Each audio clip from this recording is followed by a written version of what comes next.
ಎಲ್ಲರಿಗೂ ನಮಸ್ಕಾರ. ಅಮೃತವರ್ಷಿಣಿ ಮಣಿ 1. ಶ್ರೀಮಾತೆ ಜಗನ್ಮಾತೆಯ ಪ್ರತಿರೂಪ. ಮಹಾನ್ ಗುರು ಶ್ರೀರಾಮಕೃಷ್ಣ ಪರಮಹಂಸರ ದೈವಿಕ ಪತ್ನಿ ಹಾಗೂ ಆಧ್ಯಾತ್ಮಿಕ ಒಡನಾಡಿ ಶ್ರೀ ಶಾರದಾದೇವಿಯವರ ಜೀವನ, ಚಿಂತನೆ, ತ್ಯಾಗ, ಧ್ಯೇಯ, ಸಂದೇಶ, ಅಧ್ಯಾಯಗಳ ಸಂಗ್ರಹ ಇದಾಗಿದೆ. ಶ್ರೀ ಶಾರದಾದೇವಿಯವರು ಜೀವನದಲ್ಲಿ ನೊಂದ ಮಹಿಳಾ ಭಕ್ತರಿಗೆ ಸಾಂತ್ವನ ನೀಡುತ್ತಾ ಎಲ್ಲರ ತಾಯಿಯಾಗಿ ಶ್ರೀಮಾತೆ ಎಂದೆನಿಸಿದರು. ಶ್ರೀಮಾತೆಯವರು ತನ್ನದೇ ಆದ ರೀತಿಯಲ್ಲಿ ಆಧ್ಯಾತ್ಮಿಕ ಅನಂತ ಶಕ್ತಿಯನ್ನು ಹೊಂದಿದವರು.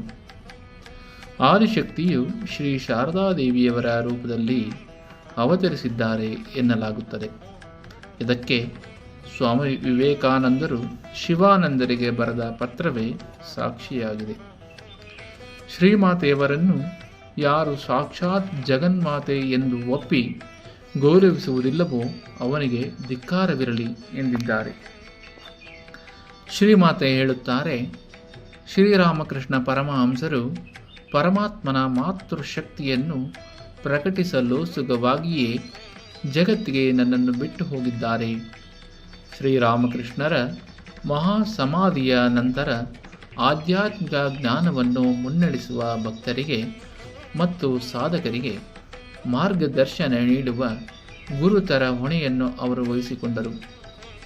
ಸನ್ಯಾಸಿ, ಗೃಹಸ್ಥ, ಬಡವ, ಬಲ್ಲಿದ, ಬಾಲಕ, ವೃದ್ಧ, ಪತಿತ, ಪಾವನ ಮೊದಲಾದ ಯಾವುದೇ ಭೇದ ಭಾವಗಳನ್ನು ಕಾಣದೆ ವಾತ್ಸಲ್ಯದ ಪ್ರೇಮ ಪ್ರವಾಹವನ್ನೇ ಹರಿಸಿದರು. ಅಂದಿನ ಜಾತಿ, ಅತಿಯಾದ ಮಡಿ, ಮೈಲಿಗೆ ಮೊದಲಾದ ಕಂದಾಚಾರಗಳನ್ನು ತಮ್ಮ ಮಾತೃ ಪ್ರೇಮದ ಮೂಲಕ ಇಲ್ಲದಂತೆ ಮಾಡಿ ಅಸಂಖ್ಯ ಭಕ್ತರಿಗೆ ಸಾಂತ್ವನ ಒದಗಿಸಿದರು. ಈಗಿನ ಕಾಲದಲ್ಲಿ ಅಂತರಂಗದ ಘರ್ಷಣೆಯನ್ನು ಹತ್ತಿಕ್ಕುವ, ಮಾನವನ ಮನಸ್ಸಿನ ಪುನರ್ ನಿರ್ಮಾಣ ಮಾಡುವ ನಿಟ್ಟಿನಲ್ಲಿ ಜನರನ್ನು ಪರಿವರ್ತಿಸುವ ಪ್ರಯತ್ನವನ್ನು ಶ್ರೀ ಶಾರದಾದೇವಿಯವರು ತಮ್ಮ ಅಸಾಧಾರಣವಾದ ವ್ಯಕ್ತಿತ್ವ, ಸಹನೆ, ಸರಳತೆ, ಸಂಯಮಗಳಿಂದ ಸಂಪೂರ್ಣಗೊಳಿಸಿದ್ದಾರೆ. ಇಂತಹ ಎಷ್ಟೋ ನಿದರ್ಶನಗಳನ್ನು ನಾವು ಮುಂದಿನ ದಿನಗಳಲ್ಲಿ ಓದಬಹುದು. ಎಲೆಮರೆಯ ಹೂವಿನಂತೆ ಆಧ್ಯಾತ್ಮಿಕ ಸೌರಭವನ್ನು ಸೂಸಿದ ಶ್ರೀ ಶಾರದಾದೇವಿಯವರ ಹೆಸರಿನಲ್ಲಿ ಶ್ರೀ ಶಾರದಾ ಮಠ ಎಂಬ ಸನ್ಯಾಸಿನಿಯರ ಸಂಘವೊಂದು ಜನ್ಮ ತಾಳಿದೆ. ಬೆಂಗಳೂರಿನ ನಂದಿದುರ್ಗದ ಬಳಿ ಅದರ ಶಾಖೆಯೊಂದು ಸೇವೆ ಸಲ್ಲಿಸುತ್ತಿದೆ. ಶ್ರೀ ಶಾರದಾದೇವಿಯವರು 1911ರಲ್ಲಿ ದಕ್ಷಿಣ ಭಾರತಕ್ಕೆ ತೀರ್ಥಯಾತ್ರೆಯನ್ನು ಕೈಗೊಂಡಾಗ ಬೆಂಗಳೂರಿನ ಬಸವನಗುಡಿಯ ಶ್ರೀರಾಮಕೃಷ್ಣ ಮಠಕ್ಕೆ ಆಗಮಿಸಿ ಭಕ್ತರನ್ನು ಆಶೀರ್ವದಿಸಿದರು. ಅಲ್ಲಿ ಅವರು ಧ್ಯಾನ ಮಾಡಿದ ಶಿಲಾಸನವಿಂದು ಭಕ್ತರ ತೀರ್ಥಸ್ಥಾನವಾಗಿದೆ. ಶ್ರೀ ಶಾರದಾದೇವಿಯವರ ಪರಿಶುದ್ಧ ಪರಿಪೂರ್ಣ ಜೀವನ ಸಮಸ್ತ ನಾರಿ ಕುಲಕ್ಕೆ ಆದರ್ಶ, ಸ್ಫೂರ್ತಿಯನ್ನು ನೀಡಬಲ್ಲದ್ದಾಗಿದೆ.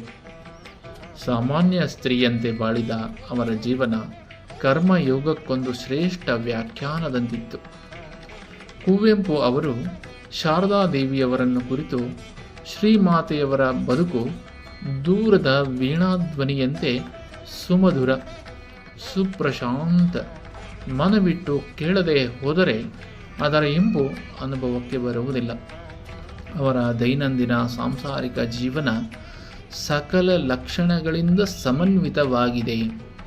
ವೈಭವಪೂರ್ಣವಾದರೂ ವಿನಯವಿದೆ, ಸಾಹಸಪೂರ್ಣವಾದರೂ ನೀರಸ ಸಾಮಾನ್ಯ, ಶ್ರದ್ಧಾ ಮಹಿಮೆಯಿಂದ ಧೀರವಾದರೂ ಕೌಟುಂಬಿಕ ಕಷ್ಟ ಕ್ಲೇಶಗಳಿಂದ ದುಃಖಪೂರ್ಣ, ಶತಶತ ಅನ್ಯಾಯಗಳಿಂದ ತಾಡಿತವಾದರೂ ಸರ್ವದಾ ಕ್ಷಮಾಶೀಲ, ಆದಿಶಕ್ತಿಯ ಸರ್ವಶಕ್ತವಾದ ಬೆಂಬಲವಿದ್ದರೂ ಅಬಲದಂತೆ ವ್ಯವಹರಿಸುವ ಸಹಿಷ್ಣುತೆ ಎಂದು ಹೇಳಿದ್ದಾರೆ. ಧನ್ಯವಾದಗಳು. ಮುಂದಿನ ಸಂಚಿಕೆಯಲ್ಲಿ ಭೇಟಿಯಾಗೋಣ.